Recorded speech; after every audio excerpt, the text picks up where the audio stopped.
Tukikuita wewe Bwana, wewe kwenye sifa, wewe unashuka.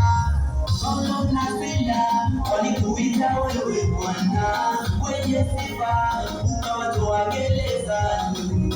Hata Danieli kwenye tundu la simba alikuita Bwana wangu kamjibu.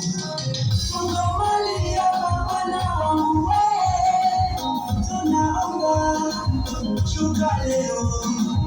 Watoto wako wote tuko hapa, tunataka tukuone wewe, uhudumie mahitaji yetu, tena tujibu na maombi yetu.